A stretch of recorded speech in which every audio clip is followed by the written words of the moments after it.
Дәурен Жұмаділ. Біз бәрібір де Бекеңнің көлеңкесінде қалдық. Үлкен үйде мен берік болдым деп қойсаңыз. Үлкен үйде Бекең болған жоқ. Бәкеңді үлкен үйден кейін қатты мойындадым дейді. Бұл жер жалығасың.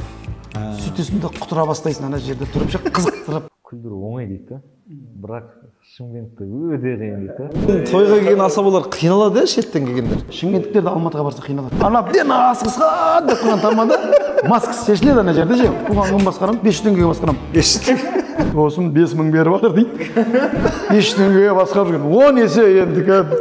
Ойбай, барамыз ба, барамыз. Мотоциклмен біреу күтіп алды. Люріп дегенде. Тамада деген дауыс шығып жатыр. Ассалаумағалейкум. Қаж медиа арнасы YouTube Times бағдарламасы. Бүгін біздің қонағымыз актер, жүрген жерінде керемет көңіл сыйлайтын Шымкент шоу театрының әртісі Дәурен Жұмаділ. Қош келдіңіз, әке. Сізді біздің арнаға шақыру оңай болған жоқ. Ой, рахмет. Маған да оңай болған жоқ сіздерге түсу. Бүгін барайыншы десем, анау бар дейсіз, жолатпадыңыздар десең. Енді жаңағыдай қазір қоғамда байқап жатырсыз, аса бір ақыл да көтере алмайды, аса бір жүк те көтере алмайды. Бәрібір жеңіл жүріп, жеңіл өмір сүргісі келеді. Соған әдейі сізді алдыртып отырмыз. Қалай бір жеп-жеңіл жүресіз, қалай бір жеп-жеңіл өмір сүресіз деп. Жеңіл жүрісін азу керек дейді. Жеңіл жүрістімін деп қойсаңызшы. Жеңіл жол бітіргем де. Дәке, не істеп жатырсыз, қайдасыз, не істеп жүрсіз? Қазір сол Шымкентте жобалар бар ма театрдан? Жобалар бізде енді аса қатты жоба жоқ. Жалпы біздің театрда өзі стиль. Бұрыннан келе жатқан өзі бір концерт жылына и бір сериал. Бір сериал. Сомен келе жатырмыз. Баяғыдан Құрбылар деген кинодан бастадық. Ең алғашқы кинолар жоқ кезде біздер осы жағына кішкентай камерамен қуғыншыларды бастадық. Құрбылар, Сот деген киноларды концерттен кейін біз миниатюралар болды ғой, мәнді мағыналы деген. Соларды біз созып кино түсіріп кете беретіміз ғой. Қазір бір КВН-шіктер анау кино түсіріп отыр ғой. Бірақ бірінші бастап қойған сіздер ғой, соның бәріне. Ол кезде ешкім түсірмейтін ғой, кішкентай кассетамен. Біздің енді Шымкент шоудың ең негізі алға сүйреп шыққаны осы Бекеңнің Күлбаш образы ғой.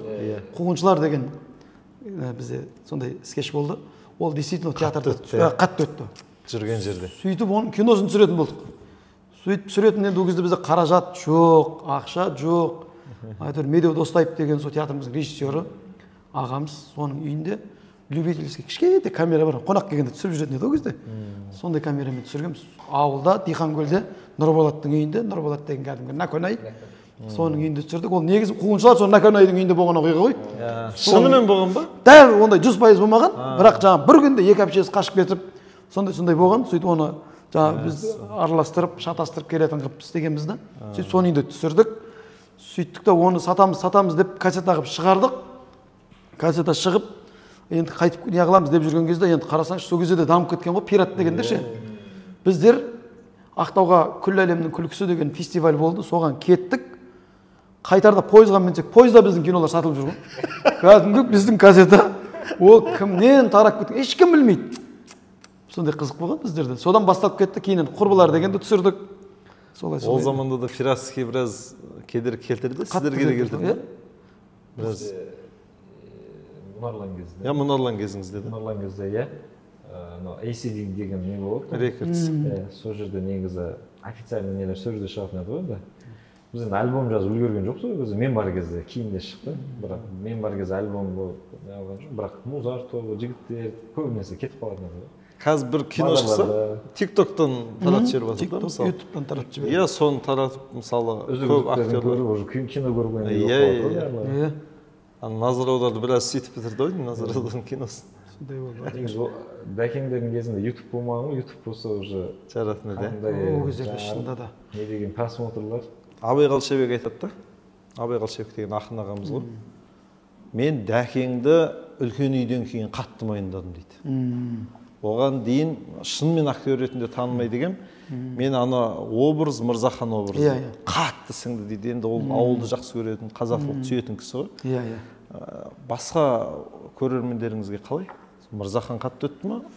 Болмаса Шымкент шоудағы рөлдеріңіз қатты өтті ме? 50-50 десем болады. Шымкент шоуда енді бізде ведущий актерлар Берік, Қарлығаш, Нұрболат тұрған, основной алдыға тұрған. Біз енді жаннамайлап, былай ойнап, бір жерінде кіріп шығып, бір жерінде главный рөл ойнағанмен, біз бәрібір де Бекеңнің көлеңкесінде қалдық. Бекең тұрғанда біз қатты еленген жоқпыз, оны мойындау керек. Күшті актер болып кетті ғой ол кісі. Үлкен үйде мен Берік болдым деп қойсын. Үлкен үйде Бекең болған жоқ, жалғыз ұрдым бізге. Сөйтіп бірде Шымкентжода бір танымай енді өтіп жатқан кезде үлкен үй шынында да маған бір бақ болып келді десем болады. Өйткені үлкен үйдің көрермендері үлкен болды, үлкен кісілер көп көрді. Үлкен кісілер кәдімгідей жаңағы тойда болсақ та, болмаса басқа жерде жиындарда жүрсек, кәдімгідей үлкен кісілер олай маған енді бұрында келетін, бірақ көп келмейтін да. Ай, осындай кино, ой, тәрбие деген осындай деп жатқан кезде марқайып қалатын кәдімгі. Қандай әзілмен де тәрбие беріп тастадыңыздар еді олар. Мысалы, әркім тәрбие берудің бір жолын іздеп жүр ғой. Сіздер бір жақсы. Аллаға шүкір сондай бір. Үлкен үйде жалпы ондай актерлар күшті таңдалған ғой. Әркім өз образын, мысалы, тура орнымен болсын. Енді мен алғашқы бір 3 сезон ба 4 сезон көрдім деп айта алмаймын. Өйткені ол кезде телевизорден көрсең уақыт көбінесе бола бермейді. Бірақ кейін ютубқа шыға бастаған кезде соңғы 5-6 сезондарын көрдім ғой. Сол кезде шынымен қатты ұнады. Маған қатты ұнады. Ана бір сөз бар ғой Дәке. Осы театрдағы көріністер өмірден алынады, өмірден аласыздар ма? Негізінде өмірден алынған өтімділік болады. Анау сценаристердің де өзі айтады ғой, сценаристке ойдан алма дейді, өмірден ал дейді. Өтімділік. Өтімділік болады да. Мысалы, өмірден алсаң, ол күлкілі сөз айтудың да керек жоқ. Өмірден аламыз, біз өзіміз қазір қойып жатырмыз ғой. Біз күлдіретін сөз айтпаймыз. Оқиға просто күлкілі бола береді. Біз соның образын сомдаймыз. Күлдірем деп құлап қалды, құлақ қаппын ғой, жылақ қаппын деп біреулер сөйтіп атады ғой бір театрларда. Күлдірем деп көп қысқағандай бір әзілдер айтады. Бізде ондай театрда қарасаңыз, бізде ондай жеңіл сөздер анда-санда шыққанмаса, көбіне бізде оқиғаға күледі. Соның оқиғаның арасындағы образдарға күледі. Ол сол бізге де оңай. Кәдімгі өмірде болып жатқан оқиғаның арасында қойып бересің, көреді де өзінен өзі күле береді. Тұрсынбек Қабатов ана мынандай нәрсе істедік дейді, жарылып атамыз ба? Арасында әзіл жоқ. Сен өткен шағыңды айтып отыр, соған күліп отырмыз. Айтады ғой, ойбай, абойды алған кезде сұмдық қып таңдаймыз дейді. Мойши абой, мынау деп ең қымбат мойши деп аламыз да. Бірақ осы уақытқа дейін абой жуып жүрген әйел көрген жоқпын дейді. Шынында да біздің үйде абой жуған жоқ ешкім ше. Біз де мойши ағамыз да, сондай өмірден да. Қандай образдарыңыз өмірден алынды? Өмірден алынған образдар оқиғасымен да? Оқиғасымен ғой. Мысалы, бізде кеше осы 22-де концертте біз осы қыз тұрған телефонмен алаяқтар болды ғой. Саламатсыз ба? Сіз осындай ұтып алдыңыз. Енді сіз мынандай код айтыңыз да, Каспий кодтан да ақша шешіп алатындар көп болды ғой. Бізге сол ой келді. Неге біз сондай істемеске? Сөйтіп біз жасадық. Жасап көріп өзі ойдан ой туады. Бізде енді 4-5 команда бар. Андасаң, басын ұшып шығар, аяғын етіп шығар. Өте ұтымды, әрі керемет шықты. Кәдімгідей үйде отқан шалға бір алаяқ звондайды, қысқа айтып берейін жаңағы.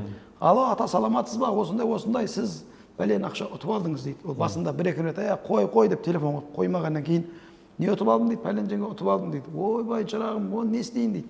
Сіз қазір осындай ақша аударып жібересіз. Осындай ақша аударып жіберсеңіз, біз сізге осындай ақша аударамыз дейді. Ойбай жаным, мен Каспий түсінбеймін, ақшаңыз жоқ па? Жоқ, Каспийімде 3 миллион теңгем бар шырағым. Бірақ мен оны білмеймін ғой дейді. Ойбай ата, 3 миллион теңгеңіз болса дейді. Сөйтеді да, онда маған анау неде тұр дейді да ол, шал айтады. Андай сот орындаушы құлтап қояды ғой.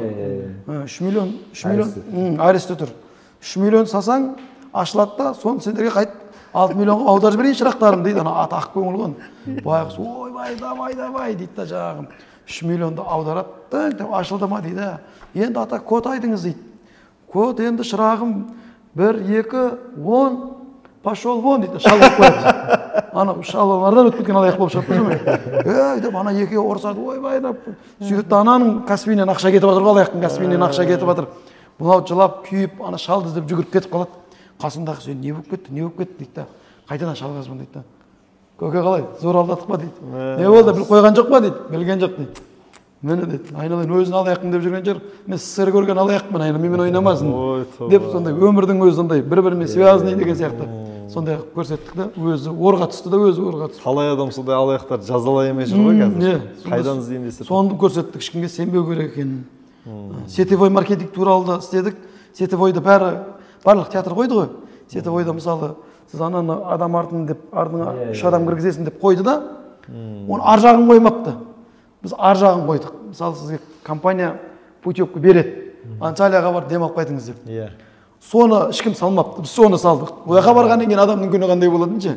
Ояққа барған кезде ол сізге ешкім құрметпен қарсы алмайды. Бірақ талай жағдай кездесті ғой сондай. Кездесті қаншада. Мен оны өзім бір апайдан естідім. Сонымен барған, ана жақта барған нөмірлері брондалған нөмірді. Болды, брондалған дейді. Сіздің нөміріңіз брондалған. Қош келдіңіз дейді. Бірақ сіздің брондалған нөміріңіз былтыр карантинде нөмір ремонт болды деп жүр, ресепшн болып кетті дейді. Енді сіздің нөміріңіз жоқ, біз адам бос емес дейді. Жатамын десеңіз, пожалуйста, осы жерде жатыңыз. Міне осы жер сіздікі дейді. Сол ресепшнде жатқан олар. Енді ол келген соң ешкімге айтпайды ғой. Қиналдым деп. Иә, күшті деп келеді ғой бәрі. Біз соны істедік, ресепшннің жанында айқай шу, в общем, сондай деп.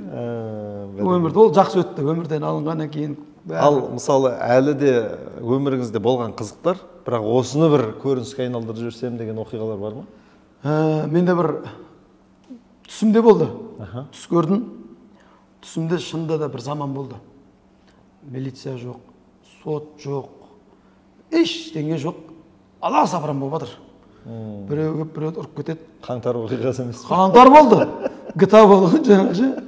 Соны мен түс көріп, ол кезде бала кезім, студент кезім, түсімде көріп жатырмын, милиция жоқ.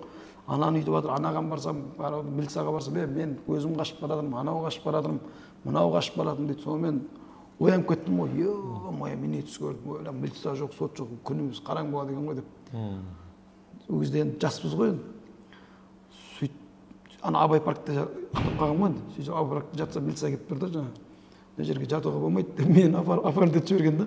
Сол кезде ойлап отырдым, жаңа ғана милиция жоқ болса, деп отыр, кейін милицияны боқтап шығып кетіп барадым да. Мұндай милиция не керегі бар деп. Сөйтіп түсімде елестегенде, е-май, тәртіп болу керек екен ғой деп. Осыны бір көрініс қылсам ба деп ойлап, кейіннен жеткізе алмадық енді комедия. Бірақ шынымен де келіп тұр екен, тура шекеңізге тиіп тұр да. Иә, шекеме тиіп тұр да. Ана Қожа Насырдың әңгімесі бар ғой. Талдың көлеңкесінде ұйықтап жатады ғой. Сонымен қараса жаңғақ тал екен да. Құдай дейді, сен ұлысың ғой дейді да. Бірақ бір қателігің бар. Мына дәу ағашқа кішкентай жаңғақ тіліп қойғансың. Ал жердегі мынандай нәзік сабаққа дәу қауын тіліп қойғансың дейді ғой. Енді осы дәу қауынды дәу талға кішкентай жаңғақты кішкентай шөпке ілесе алмай ма? Бас істейтін адам дейді де ұйықтап қалады ғой. Ұйықтап жатса жаңағы төбесінен жаңғақ құлайды ғой. Басына шекесіне тиеді да. Ойбай деп оянып, Құдай кешіре көр. Мына жаңғақтың орнында қауын болса не істейтін едім дейді.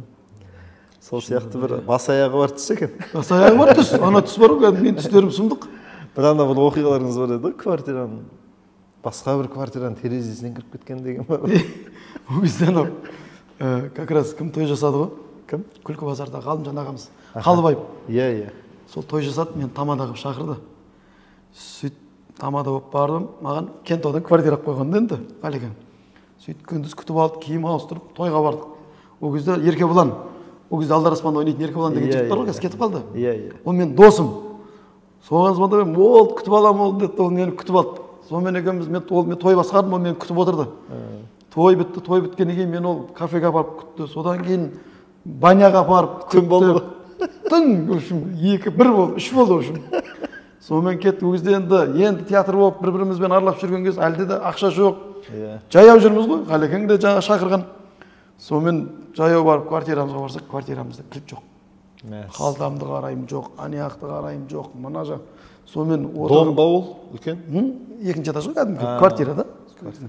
Сонымен қаяқта түсіп қалдым, бағана кафеде отырдық қой, сояқты барып көрейік деп. Қайтадан жаяу шығып, кафенің отырған жерін ол жоқ, площадьпен жүргенбіз, площадьтың арасын көрейік деп, площадьқа барсақ төбелесіп отыр. Солардың арасы бір адам білмейді деп, фонарикпен кілт іздеп жүрміз. Арты білесіңдер. В общем, ойда қырда кілт жоқ. Кілт табылмады. Сонымен не істейміз дедік. Сөйтіп еді, гостиницаға барып жатайық онда деді. Гостиницаға барып жатсақ жатайық деп. Сонымен гостиницаға барсақ, орын жоқ па, ұрысқақ бір апай екен. Немене жүрсіңдер? Жоқ орын, кеттіңдер. Апай жатыр. Сендер шулайсыңдар, жассыңдар. Шуламаймыз апай. Сөйтіп бір жігіттен Еркебұлан танып қалды. Бұл Алдар Аспан артистер ғой. жатқызыңыз апай, мен өзім жауап беремін деді. Жауап бересіз ба? Жауап беремін деді. Боп, жатыңдар деді, бір кілтті ашып берді. Сонымен жатыр еркек балам бүйтіп жатты да. Орнынан кілт табылды деді. Қой, қаяқта деді. Бағана сіз той басқарып жатқанда мен квартираға кіріп шыққам. Сөйтіп кілт салдым да, алған жоқпын, несінде тұр ғой ол дейтін, ашатын жағында. Қой деді. Қонақ үйде жатсыздар. Қонақ үйде жатыр. Боп деді, азында аламыз деді. Қойшы, мына жер маған ұнамай жатыр деді. Квартираға тыныш жатайықшы, маған ұнамайды, ана апай жын келіп кетті.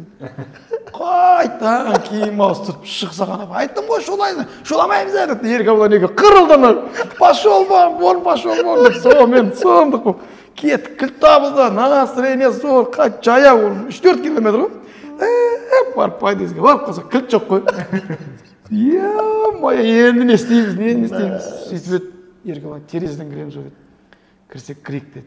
Ана жақтан ұрысып кеткенсіздер қонақ үйге. Бет жоқ қой, барады. Сонымен не қылайық дедік. Терезеден кіруге мүмкіндік бар. Анау не газдың трубасы бар. Соған мінсең, кішкене порточка ашық тұр, кішкентай, содан кіруге болады екен. Болды деді. Костюм шалбар мен жүрмін, мен киімдерін бәрін шешіп кіріп болмасын деп көріп, газдың трубасына мініп деп порточкадан мен түсем. Бірінші. Сөйтіп еркек балам қарап қалсақ, біздің үйде дастархан деген сұмдық қой. Мен ойладым, Ғалекің тойдағы дастархан сен салды ше. Қарап қалсақ, басқа біреудің үйі. Кәдімгі аяқты біреулер ұйықтап жатыр ше. Түнгі қанша? Түнгі 3:30, 4 болып қалды ғой жұрт. Мына біреудің үйі ғой дейді еркек балам. Ал, порточкадан шыға алмаймыз ғой. Бол деп еркек балам итеріп жатыр. Екінші этаж, мен осылайына сүңгім деймін, в общем. Артынан еркек балам түрсей майкымен, в общем, батырып отыр, қаштық. Сонымен не істейміз деді. Қайт гостиницаға бардық деді. Апай, айттым ғой сендерді, апай ұрыспай. Кешіріңізші апай деп. Жылап егіліп кешірім сұрап кіріп жатқанбыз ғой. Сонда қызық болған. Табылды ма кілт кейін? Кілт ертең Ғалекің неден алды ғой? Сол кезде табылмады ғой? Кімнен алды? Хозяйкасынан екінші несінен алды. Кино ғой кәдімгідей. Ана ұстап алса деймін да, не ойлайды деймін да. Бір YouTube канал ашсаңыз негізі көп қой идея. Көп қой, біз болған оқиғалардың бәрін еске түсіретін болсақ, бұндай оқиғалар көп. Жүрген жерлеріңіз. Не бір сұмдықтар. Қанша сапарда, жолда, неше түрлі әңгімелер. Бір қызықтар болды, айтатын болсақ көп. Сондай жағдай, өздеріңде қандай?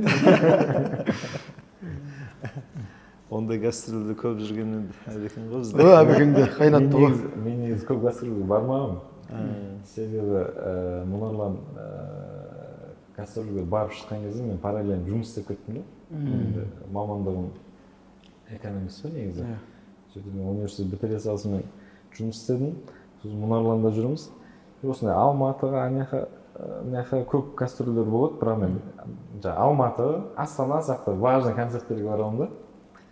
Басқа қалаларға бару керек болса, орны басқа бала жер жүр. Рахат екен осы. Ол кезде қазірдегі Инстаграм не жоқ. Танымал аса бір не емесе.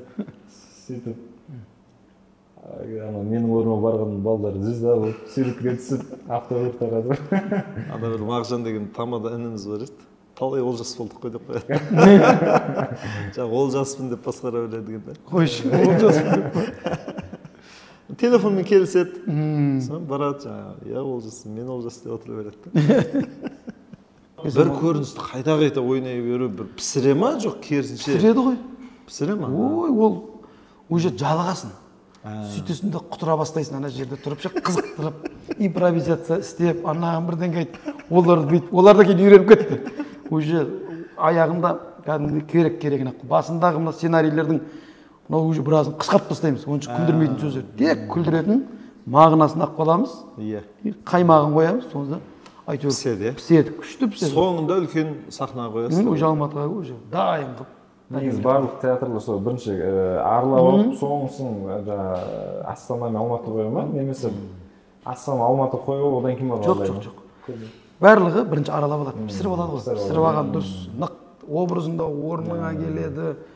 Бүкіл пауза, қай жер, уже қалқпан ойнайсың ғой. Қай жерді кайт жеткізуді әртүрлі жеткізіп көреміз. Сол қатты өтінісін алып қаламыз да, сонымен қатып қаламыз. Сонда күшті болып, керемет болып кетеді. Мұнарланда жүрген кезде 2006-2007 жылы Мафия мен Тахия деген бар еді ғой, театр, Жанатбек ағалар, Сәбит ағалар, солар Шымкентке неге келді. Гастрольмен да, сөйтіп бізді арасына жаңағы шығатын болды. сол кезде сахнаның сыртында тұрған кезде Жанатбек ағамыз айтып отыр да, бүкіл қаланы аралаймыз, күлдіру оңай дейді да, бірақ Шымкентте өте қиын дейді. Шымкент жоқ, шаншарды өлтіріп тастап бұл жақта күлдіреді. Сен бұл жаққа келген кезде анау әзілдер өте қиын деп сол кезде бір айтқан болатын, ол кісінің өзінің айтқан есінде ме емес пе ол кезде. Бірақ сондай бір айтқан болатын. Сол сияқты дәке шын мәнісінде қалай қазіргі жағдай ол 2006 жылы, 2007 жылда болған. Қазір қандай? Енді айтайын ба? Әзілге күлу жағы. Әзіл жағынан біздің енді Шымкент әзіл жақсы түсінеді. Сосын барлық жақ қазір дамып кетті ғой, барлық бірдей почти. Бірақ сәл разница біздің Шымкентте, или бізге солай көріне ме? Андай қиын. Біз енді өзіміз жұбатамыз. Бізді күнде көре бергеннен кейін шымкенттерге біз может қатты қызық емес шығармыз деп айтпаса басқа қалаға Таразға барып қойшы, Майкл Джексон сезінесің өзіңді. Кәдімгідей шыққаннан аплодисменты, айтсаң күлу. Шымкентке келген кезде ғой бәрі тымырайып өтуім қиын, өйткені мүмкін біздің шымкенттіктер әзілге жақын ғой. Өте көп көріп тастаған. Әзіл көп көріп тастаған, өздері де әзіл айта алады. Болмайтын нәрсеге көп күле бермейді. Сол жағынан сәл бір, ал жалпы қатты емес разница. Дүние қызық болса өте береді. Сатирик көкелеріміз баяғы төпең, көпең, ана шыңына шығартып тастады ғой. Шығарып тастаған. Соған жаттығып қалған халық. Ана кімнің Арман Бердалиннің әңгімесі бар еді ғой. Жаңа бір кісі не дейді да? Уағыз айтады дейді да енді. Ауылдың болдасы, қария болып қалған. Сонымен жаңа баласы шетелге барып оқып келген ғой, енді сұмдық оқып келген. Сонымен жаңағы әкесінің уағызына қарайды, кәдімгі ауылдың әңгімесі. Сөйтеді де енді мен білімдімін ғой дейді де енді, бірақ әкесіне айта алмай жүреді да. Уағызды мен айтайыншы деп. Соның бір күні әкесі базарға барып келу керек деген кезде, ой әке сіз барып келсеңізші, мен жұманы мен өткізейін бүгін деп пайдаланып қалады баласы. Сонымен әкесі базарға кетеді, баласымен бірге шығады, сол уағыз айтып жатса, ешкім тыңдамайды. Бәрі өздері әңгіме, ана сахих хадис, мынандай сахаба деп жаңағы ауылдың тілі түсінбейтін ұрып жатады. Сонымен әкесі келіп қалады, жұманың қақ ортасында уағыздың. Сонымен балам түсе ғой дейді ғой, өзім шығайын деп. Сол өзі шығып отырады да, базарға барып келдім десе жылайды дейді. Ой ба. Бір балташыны көрдім. Нені көрдім дейді, темір, балта істеп жатқан кісіні көрдім. Ана отқа салып тұрып жатыр десе жылайды дейді да бүкіл жамағат. Сонымен жылатып түсіп келеді. Баласы түсінбейді дейді да, мен сонша хадис айттым, аят айттым, кән? Әке не айттыңыз деген кезде, бұлар кетіп қалған ғой депті да. Бұлар о жақтан түсінеді. Мысалы, базарға бардым дегенде, дүние деген базарға кірдім дейді да, өмір, жалған өмір. Өзі соны түсініп тұрды ғой. Мына сынақтан өте алмағандардан отта жазылайтынын айттым дейді. Ана бала мемлекетте шетелде түсінген жоқ. Сол сияқты бір оңтүстік өңір бір әзілді шыңына шығарып салған сияқты көрінеді да кейде. Сахна түгілі тойхананың өзінде өте қиын еді ғой. Тойға келген асабалар қиналады иә, шеттен келгендер. Именно Шымкентте қиналады. Шымкентте қиналады. Бәрінің адам саны көп бізде. Одан кейін адам саны көп, сосын кеш басталады. Той қысқа. Қысқа ерте қайтып кетеді. Ол кісілер енді сонша жерден оларды да түсінуге болады. Сонша жерден сонша ақша келгеннен кейін адал еңбек еткісі келеді да. Айтқысы келеді ғой бірдеңе. Айтқысы келеді, ойын ойнатқысы келеді. Біздікі асығыс. Созылып отқан кезде тойын егесі келеді, анау келеді, не болып кетті де. Мына тамадан қақындап қалсыңдар деп уже. Айтасың тамада, әжептәуір тамада ана жерде адал істеймін деп не қылып кетеді. Біз 2015 жыл қазірге әкемнің туған ағасы енді атамыз өмірден өтіп кетті, бірақ сол жылы 75-ке толып той істедік. Тойға енді сұмдық дайындық болды. Сөйтіп Нұрбол бауырымыз пайыз сол тамада қыламыз деп, ол ана дайындықты шыдай алмай кеттік. Сосын соңында кімді, Серік ағамыз бар ғой, Абдуалип, сол кісіні не қылды. Одан кейін Нұрбол ағамыз бар ғой, Сүлеймен, сол кісі екеуі жүргізетін болды да. Сонымен жаңағы негізі редактор әпкеміз, ол өзі Астанада үлкен қызметте істейді, жаңағы бүкіл нәрсені. Сонымен жаңағы Бекең бар, Берік ағамыз, сол Бәкеңді бәрін ортасында бір ойындар ойнатады, бәрін келісіп қойғанбыз. Содан той басталды, бір Досымжан Таңатаров, Медеу Арынбаев, Нағима жинапты Есқалиева, да. Алтынай Жорабаева, Жолбарыс Сейфуллин бәрі не болып кетті. Бұл жерде негізі көбісі жоқ еді сценарийде бізде. Бізде Хадиша Қонаққа келді ме? Хадиша Сейітованы ағамыз, Дима мен Дана. Осылай еді. Ана кісілер, в общем, енді әпкеммен қызметтес кісілер қонаққа келген не ретінде алып келген ғой. Сол мәнір программа көп, бәкең сол выступать етпей айтып Қайтып кетсеңіз шыға ма қалдыңыз? Бекең айтар шықты арасында, бәкең сол бәкеңмен гонорарын бәрін келіскен жоқ, төлеп бәрін алып тез. Ят болды дейді ма, айттым мен сіздің кінәңіз жоқ қой. Бекең шығып выступать етіп мен шақыру керек болған ғой. Шығады уже ана жерде. Бекеңнің өзі ала бұрып, мен келіп созайын деп тұрмыз, Бекең айтты. Қараған уже тамадаларды уақыт деген. Осындай деп кетті ғой. Не болды дейді. Болды дейді. Ақшамызды беріп отыр, мынаны айтып аласың ақшаны. Шымкенттіктерге ризамын да. Сағат бір тойда отырмыз енді. Сонымен сыртқа шығып, бір демалып тұрмыз. Сағат 10:30. Бір машина келіп тоқтатты да, әйелі мен күйеуі түсті. 10:30 сағат. Өй, басталып қойған ба деді. Ей, басталып қойған ба деді. Басталып қойған ба. Шымкентке әбден үйренгенбіз. Бізді анау Шымкент тамадалар Алматыдан келгендер енді жан-жақтан келгендер қиналады ғой. Шымкенттіктер де Алматыға барса қиналады. Өйткені осы қысқа тойға үйреніп қалғанда. Ояқ 6 сағат. Ояқ 6 сағат антрактымен, сосын біз сияқты тос сөйлеп қойып, дікс-дікс биге кетпейді. Қайтадан әдемі болып отырады, тыңдайды. Ана әбден асығысқан деп қойған тамада маскасы шешіледі ана жерде ше. Сауаты болып, бір несі көп болып, багажы көп болып шығып кетпесе, онша-мұнша жаңағы 3 тақпаққа үйренгендер Алматыда уже кімнің кім екені белгілі болады. Ол жақ антракты деген, ол бұрыннан антракты ғой, біздің Шымкентте ғана антракт жоқ, басқа өңірдің бәрінде. Мен айтайын ба, 19 жасында ең бірінші тойымда, өзі вечер басқарып жүрген кезім ғой, студент кезде. Вечер. Золотая середина, диплом басқарамыз, туған күн басқарамыз, 500 теңгеге басқарамыз. 500 теңге бір апта күн көретін кез ғой, әбеке білесіз.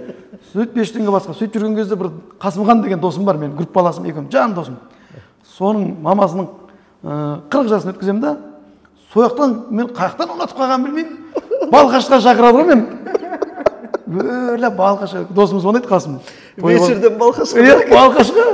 Досым Балқашқа тойға барамыз ба дейді. Не дейді? Үйлену той дейді. Қояй мен. Үйлену той басқарамаймын дейді. Досым 5000 беріп жатыр дейді. 5 теңгеге басқарып жүрген. 10 есе енді. Ойбай, барамыз ба, барамыз. Қасым, сен барасың мен Қасыма деймін. Болды, барам Қасыма дейді. Жолыңыз көтерсін, 5000 теңге берсе барам. Бірақ той басқарып көрмегем. Нарда бөкел дайындық, сөздерін бәрін жазып, ойдағырдан ешқашан жолға шығып көрмеген баламыз ғой. Как будто осы үйден шығып, тойханаға кіріп кететін адам болса, қанттай киіп, тойзығам кеткен. Бірақ киіп, қанттай оны үтікті етіп, айнаға 100 рет қарап ше. Сөйт, ол кезде дамымаған пойыз жоқ. 3 күн баратын жер екен ғой. Шуға тоқтап. Үйден газ жолдан шығып кеткенсің. Газым жолдан шығып кеткен, одан басқа киім жоқ. Түнде жататыныңды ойламағасын, тұратыныңды ойлап. Пласкарт, күн деген қайнап тұр. Уже әбетте тамақ ішіп, уже былға бағасың ғой. Одан вокзалға түнгі 3-те өтіп, қауымдардың арасында ұйықтап, келесі пойыз келгенше. Ана Касым Жалбар не болды? Ой, Касым Жалбар, оған қуанасың, ол көзіш. Ол Балқаш емес, Балқаш кетпей Саршаған деген ауыл. Саршаған пайдасын тоқтатты, кім күтіп алды десеңізші? Мотоциклмен біреу күтіп алды, люрі бар. Ол құммен кетті. Қасым екеуміз шаш деген былай құммен. Қазір 2 сағаттан кейін той басылады деп қойды. Осылай кетіп барасың, тамада Шымкенттен келеді. Өзің қорқып барасың, қолыңды мына аяғыңды общеде тұрады. Дайындалып бар, қаяқтан желді дайындаламайсың. Бәтшет, көзге топырақ толған, былайынан барды. Сонымен ол кезде бойымыз кішкентай, Қасым деген, ол да менен де кішкентай. Сонымен аналар, келдіңдер, Шымкентте тамада кел, тамада кел. Тамадаларың ассалаумағалейкум біз өтіп кетеді дейді. Тамадаларың ассалаумағалейкум. Ой, молодец, дәу жігіт болдың ба да қойып беру маған. Бала да бөліп тұрды. Тамада, әкелді, кән тамадаларың дейді. Мені дейді. Балаларың тұрақ тұр. Кім тамада? Сен тамадасың, тамада. Тамадамын дейді. Жақсымын дейді. Біркеш мен қадет, өзің қорқып барғасың. Ана жерден бала қолына бар. Үстіңіз топырақ. Жоқ қой, түрі жоқ уже. Тағы өзімде де тамадамын деп тұрған жоқ қой. Уже бодан сен тамадасың ба десе. Анақа барасың ба десе. Дейді ғой, қорқып тұрсың. Тамадамын деп. айғай шу басталды. Тамада я қаяқтан табамыз дейді. Шаршағанда ананы шақыра салатын тамада жоқ. Сонымен амал жоқ болады ма? Бапты бастады. Бап киімдерін ауыстырып шықсын деді. Киім ауыстырып, киім бар адам құсып, анада кіріп кеттім, мен де ауыстырып шығады. Киім жоқ ауыстырып. Көріп баласымыз екеуміз тұрмыз, Қасым екеуміз. Не істейсің? Дейсің, менің киім киіп аласың ба дейді. Сәл ауысады ғой киіміңе де қойшы сен деді. Сонымен не керек, басталды ғой той, бісміллә деп. Енді багаж бар. Киім жаман болғанмен түйін жақсы да. Содан сеніп далада той, акустика деген күшті. Бісміллә деп осындай жаттаған сөздерін айтып, той жақсы, бір шалдар ояқтың жаңағы сөз тыңдайды дегенім, андай сөздің мағынасын түсінеді да. Ой, фырмайды. Ой деп отпайды дегенде бәрі тыңдайды деген. Жауабын береді, осындай депті, шалақым десең. Ана орыс мінез болса да ояқта, ты смотри деп шалдар кәдімгі пай демейді дегенде, ты смотри деп одан сайын ашылып деп отқан кезде бір кісі келді, балам деді, антрактыны қашан бересің деді. Дың ете қалды, о не де көке, намыс жібермейді, тамадасын. Қазір береміз көке, күте тұрыңыз деп қоямын. Сонымен ішімнен жүргізілді де, антракты не болды дейді. Сонымен бір тағы балам антрактыны бересің ба деді. Көке бермеді ма дедім, берген жоқ деді. Ана кісі беріп жіберді, досым, көкеме антрактілет беріп жібер деймін. Анам антракт, сен не қыласың, не екен антракт. Сұрағанын бер көкемнің, көке ана кісіге жолығыңыз. Ол көке ана бір бәне деп үйге сөйлесіп. Көке не қылды, мына бір бәне деп. Қазір көке бергізіп жібереміз. Антрактілерін өздері әкелмей ме деп қоймын, Шымкенттен не беремін? Бір костюммен келген адам антракт қақында береді оған. Содан ойбай айқай шу қайтып келе береді. Сонымен досым ұрсам, берсей дейді, қаяқта дейді, пакеттерінің арасын көрсейді тағы. Ол байқұс ақ көріп пакет деп, шафандар деп, біреу не істеп алсыз антракт берген дейді. Оны ұшуда бір білмеймін дейді, үйге кет, ана шал қайта келіп, бір уақытта музыканы түсінді, не істеп алсыңдар дейді. Антракты деген не береді десем. Үзіліс дейді, сөйтсем, үзіліс деген мен өгіз орысша білмеймін. Тойда үзіліс бізде болмаған. Сөйтсем мен бір зат сұрап екендіріп, тендіріп, жарты сағат антрактын іздеген. Көке, қазір беріп жіберді, ана кісіге айттым, сол береді деп қойым арасында. Бағана Шәріп деген көкеме беріп жібердім, содан аңыздап қойым. О, Шәріп деп ол кетеді. Ананы келсен астырынып, содан антрактын қиқтындап беремін. Сөйтсем, үзіліс екен. Үзіліс деген мен той бітті екен деп ойлап. Сонымен үзілісті бата беріп, бізде бата бермейді, ояқта бата беріп, мен деп кетті. Деп қуанып, той тез бітіп қалды ғой деп. Барып, ана үйде тұрамыз, барып, досымыз екеуміз шешіп жадық. Көріп, той бітті деп. Бір уақыт, тамада деген дауыс шығып алды. Ұйықтап қалып бес деп қоя ғой мен. Біреу шай ішсін деп жатыр деп ойлап жатыр деп қалдым. Мен ұйықтап қалып бес. Тамада ұйықтап қалыпсыз. Ұйықтаған не? Сонша жерден алдырдық тойды басқарсын. Қандай той? Екінші өзіңіз бар ғой дейді. Мен бүкіл багажды біріншісін айтып қойған ғой. Екіншісінде не айтам? Общеде тұрады біткен. Біткен. Антрактымен кетті ғой пакеттің арасында. Мен қайтадан көзің ірің ұйықтап жүр. Қайттан басайын деп. Сөйтіп бірдеңе бейғып. Қайтадан той, Қайтадан батамен, ол екіншісі қошын бітті деген бар ғой. Біріншісі қайта антракт түсіп тез келді ана кісі. Екіншісі бітті деген. Ана кісіні іздеді ғой. Антрактыды миг жеп жүрген шалған. 4-5 жерде өгізі сондай еді ғой. 4-5 деген зорғып, бей беріп, өтіріп.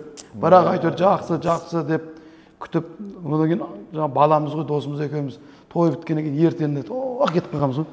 Сөйтсе пойыз келген, біз жаңағы іздеген. Пойыз келіп бір станцияға тоқтау керек, сояққа жүгіріп құмның арасына пойызға мінгізіп жіберді. Бізді қақып кеткен оларға не выгодно. Сол киіммен бар, сол киіммен қайтқан. 5000 теңгемді. 5000 теңгемді бізді апарған кісі де ішеді екен да. Пойызда шығып, няң деп ол тиісе береді әркім деп. Мен ақшамды бермейді ешкім. Досым, ақшамды қашан берді? Білмеймін. Сұраса, өзің сұрайды, өзі сұрайды. Сонымен пойызға түстік. Түскен кезде жаңа әйелі. Балам айналайын, той молодец, жақсы өтті. Мә, 5000 теңгең кеше бермеді деп ренжіме. Ана көкең ішіп отыр ғой, саған су алдырып, ақшаны жаратып қоймады, қорықтың дейді. Жақсы әйел екен сөйтсем. Ана ойлағанды мен баламын маған, ананы ал тамада, шот алған десе мен беремін, мен анда беремін. Мә, түгел апар үйіңе деп. Қып-қызыл 5000 теңге. Қанша күн кетті сонда барып келген? Бір апта кетті. Ойдағыда ше. Одан да 5 теңгемен жүре берген дұрыс еді ше. Сонымен барып, ең бірінші ақшам ғой деп магазиннен құмшекермен нан ағам. Әкешке маған бірінші табысым. Құмшекермен нан деп сондай қызық болған ойдағыда. Бәрекелді. Тамаша. Ана бір тамада кіреді ғой тойханаға. Мына жердің акустикасы жоқ екен дегенше. Тойдың жартысында келіп тұр дейді ғой, акустикаларың келді ма деп. Қойш, акустикаларың келді ма деп. сол сияқты антракты бір қызық болған екен. Қызық болды сөйтіп. Әлі есімнен кетпейді. Сонда енді Шымкенттің тойы қиын емес, жалпы жергілікті асабаларға өзінің. Иә, үйреніп қалған, тез. Әйтпесе Шымкенттің асабалары да басқа жақта қиналады. Егер багажы аз болса, осыған үйреніп, егер оқыған, тоқыған болса қиналмайды. Қайта рахаттанады. Мен өзім рахаттанамын. Көп сөз тыңдайды. Тыңдайды. Не оқиға айтасыз, бәрін тыңдайды. Иә, кәдімгі сен барған ақшаңа адал еңбегіңді істейсің да. Мысалы біздегі Шымкентте ақшасын аламыз ғой енді. Өзің қайтарда расчет сұрауға ұяласың ғой. Барынша тырысасың, бір той бітіп қалғанда 11-ден кейін жарты зал жоқ. Иә. Бізде жаңа қысқа тойдың ішіне тағы да бишілер, әншілер, тамада уже звезда тола. Жүргізуші болады ғой, тек хабарлайды. Анан шығарып, тостқа шығарып, тосты береді, одан ана әнші деп шығарады. Пробкада тұрады. Сосын енді өзіңде енді адал істейін дейсің да, бір қызықтырайын деп бірдеңе ұйымдастырсаң әншілер тұрады ғой. Екінші той бар деп. Оның да көңіліне қарайсың. Сөйтіп тұрған кезде екінші әнші келеді. Сосын екеуің келсіңдер. Басқа қалада да сондай бар ғой, баяғы екі-үш той алып жүретін еді арасында. Басқа қалада да білмеймін енді, біздің екі-үш той алып арасында жүгіріп келеді. Енді бәрі достарым ғой, бірге шайып жүрген жігіт, оны қайтып көңілін қалдырасың. Мен жібермеші деп біреу келеді, әке дейді. Мен ана істеп жүрмін. Горю. Келесі дос ойнатшы братан дейді. Ё-моё дейсің. Соның көңіліне қарап отқан кезде жарты салдан адам азаяды. Ойбай өзімдікін істейін деп жүргенге тойына кешіріп та қойын қазір қоя тұрайық. Ана ойбай коллектив қайтып барады, соған тез деп. Қайтып бара жатыр, тез беріп жүр. Қайтып барады ғой. Той негелерді үйреніп қалған. Үйреніп қалған ғой. Нысанада театр бар еді. Иә. Кімдер? Абайлардан екер Нұрбол. Иә. Мақсат ең басты мақсат солар енді нысана болмаған кезде Техас командасы болып жүрді. Көрген командасы болып. Енді біз бәріміз бір университетте оқимыз, жақсы араластық. Біз мұнарлан болып жаңағы не алып жүріп танымал болып келе жатқан кезіміз енді. Жаңағы бір-бірлеріміз тойға шақырамыз, жетеміз. Бізді олар шақырады, выступать етті, туысқандарын тойын. Сол мақсат 2 ай ма бұрын айтты. Леңгірде туған ағам үйленіп жатыр деді. Үйлену той ма дейді, басқа той ма үшін туған ағасының тойы.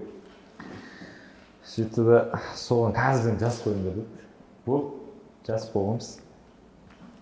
Сонымен той жақындаған кезде хабарласады, біреу хабарласады.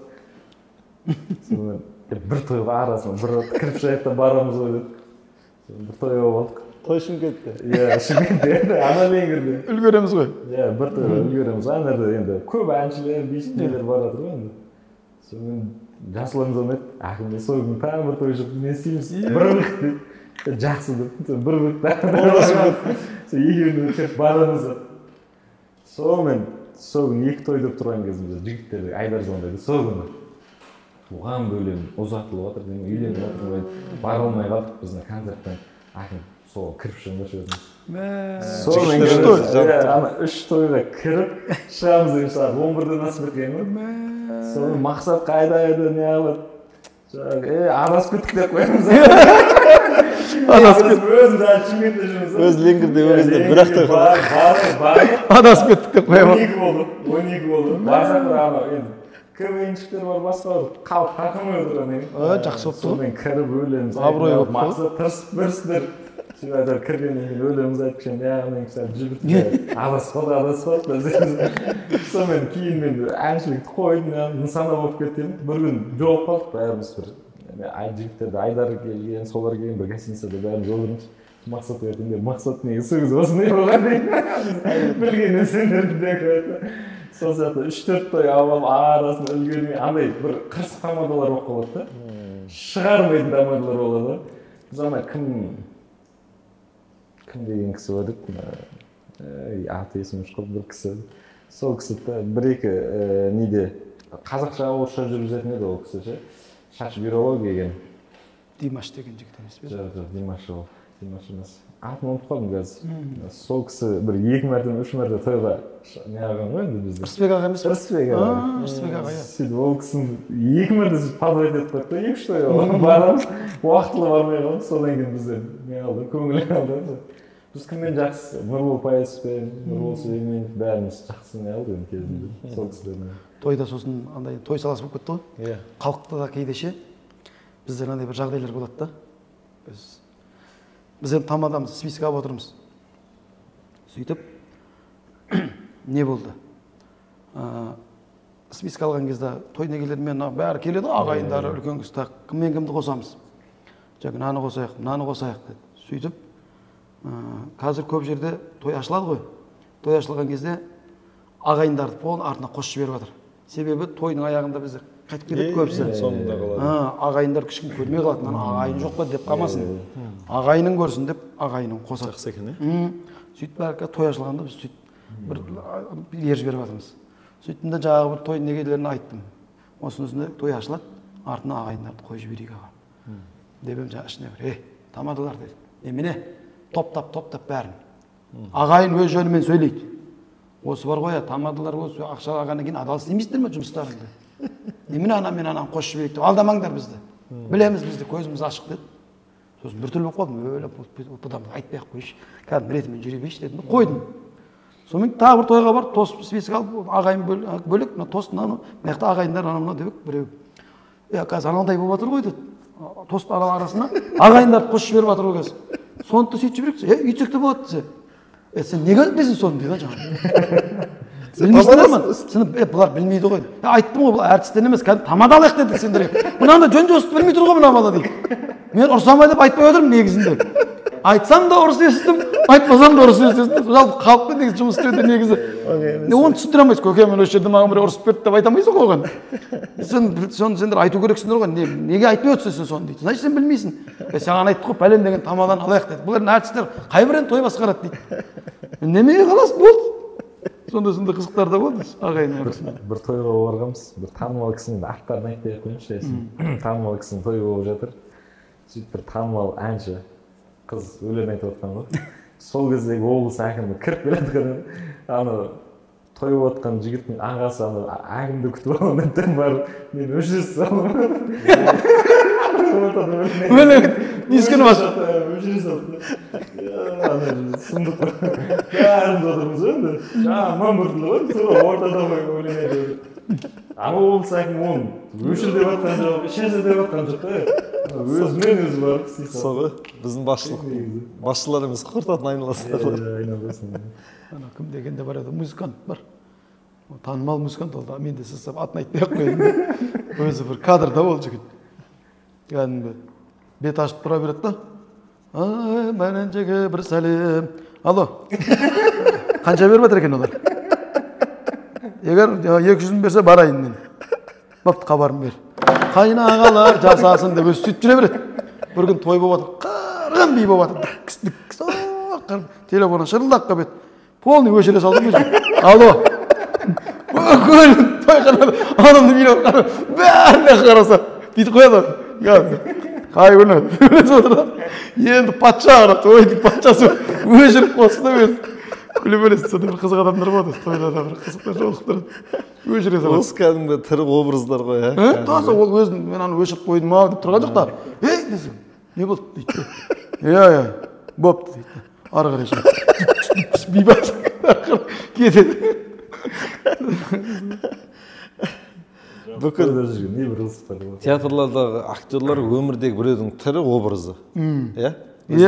Өздеріңізді мысалы жаңа салатын образдарыңызды ұқсас адам табасыздар ма? Міндетті түрде табасыз. Сол кезде оңай болады. Мысалы бізге мысалы мен көбінесе анау нервный ойнайтын Маргарита жынданатын бар. Ол кәдімгі ол Цой деген кәріс папамның досы болған. Ол кәдімгі кәріс болғанмен қазақшаны қазақтардан қатты сөйлейтін, мақалдатып.